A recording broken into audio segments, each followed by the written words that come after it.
আসসালাম আলাইকুম। আলাইকুম সালাম। হা হা, তোমরা ভাবলে আমি কি ধর্ম পাল্টেছি? একদমই না। আজ সবাইকে জানাই পয়লা বৈশাখের প্রীতি ও শুভেচ্ছা। আসলে ভাবলাম আমরা যেমন বিভিন্ন ধর্মের লোকেদের খাবার খাই, তাও তাদের ভাষায় কথা বলতে একটু ভালোই লাগে। আজকে নববর্ষে আমার ফুড ব্লগে তোমাদের সবাইকে জানাই সুস্বাগতম। জয় স্টুডিও মায়ের রান্নাঘরে আজ আমি তোমাদের ঘরোয়া বিরিয়ানি করে দেখাবো। উপকরণ হচ্ছে পেঁয়াজটাকে লাল করে ভেজে নিলাম, আর আলু ডিম সেদ্ধ করে রেখেছি। আলুটাকে নুন হলুদ মাখিয়ে ঘিতে, যদি তোমরা ঘি খাও, আমরা ঘি খাই না, এটা একদমই হেলদি, তাই জন্য অলিভ অয়েলে লাল করে ভেজে ফেললাম।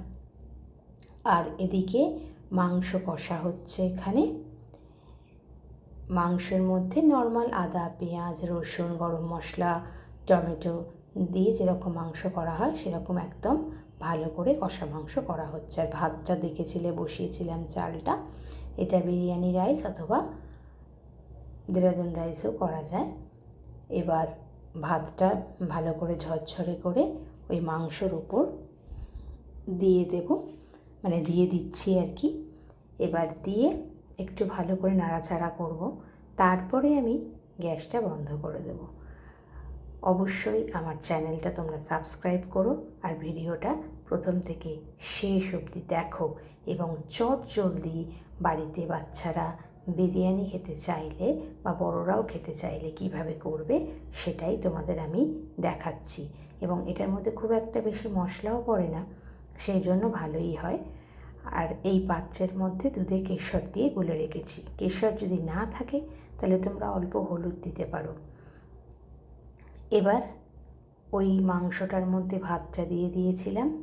এবার সাদা ভাত ওপরে আর একটা প্রলেপ দেব, আর ডিম সেদ্ধ আর আলু সেদ্ধ করে ভাজা এর ওপরে বসিয়ে দেব।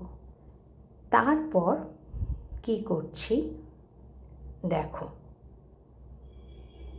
আসলে মেয়ে বলেছে পয়লা বৈশাখের পর কালকে স্কুলে যাবে, কলেজে যাবে, তো বন্ধুদের একটু বিরিয়ানি খাওয়াবে, সেই জন্য এখন রাত্রিরে করতে বসেছি। আচ্ছা, এবার ওই কেশর দেওয়া জল, আর যদি কেশর না থাকে হলুদ দেওয়া জলটা ওর উপর দিয়ে দেবে। আসলে সকালে তো 8টায় বেরিয়ে যাবে, তখন একদমই সম্ভব হবে না, সেই জন্যই রাত্রিবেলা আমায় করে রাখতে হচ্ছে। এবার এর মধ্যে মিঠে আতর দিয়ে দিলাম, আর দেব রোজ ওয়াটার আর কেওড়ার জল। অল্প অল্প করেই দিতে হবে, এটা খুব সুন্দর গন্ধ আসবে বিরিয়ানি মশলার, মানে বিরিয়ানিটার যে আমরা গন্ধ পাই সেটা কিন্তু এই মশলার জন্যই। এরপর আবার অল্প ভাত নিয়ে ওপরটা ভালো করে ঢেকে দিতে হবে। আর পেঁয়াজ যে ওপরে ভেজে রেখেছিলাম সেই পেঁয়াজ ভাজাটা ওপরে দিয়ে দিতে হবে। এবার তারপরে এভারেস্ট বিরিয়ানির মশলা ওপরে আমি দেখো ছড়িয়ে দেব। এই যে এভারেস্ট বিরিয়ানির মশলা ভালো করে ছড়িয়ে দেব। আর তারপরেও ওপরে আরও একটু ওই মিঠে আতর, গোলাপ জল আর কেওড়ার জল অল্প অল্প করে দিয়ে দিচ্ছি। এই যে মিঠে আতর দিচ্ছি, তারপরে দিচ্ছি দেখো গোলাপ জল, আর অবশ্যই তারপরে দেব কেওড়ার জল দিয়ে একটা থালা চাপা দেব। গ্যাসটা কিন্তু অলরেডি আমি বন্ধ করে দিয়েছি। প্রথমে যে কষা মাংসর সঙ্গে ভাতটা নেড়েছিলাম, তারপর গ্যাস অফ করে দিয়েছি। ওই গরম ভাপেই হবে। থালাটা বন্ধ করে এই প্রায় 7-8 মিনিট রেখে দিতে হবে। তারপরে দেখো আস্তে আস্তে হাতা দিয়ে মিশিয়ে দিতে হবে। ওই যে বিরিয়ানিতে হলুদ আর সাদা ভাতটা আসে, এই জন্য দুরকম কালার হবে। ভালো করে না, খুব বেশি না, মানে এমন আবার মেশাবে না যে সাদা ভাত রইলই না, তাহলে কিন্তু ভালো লাগবে না।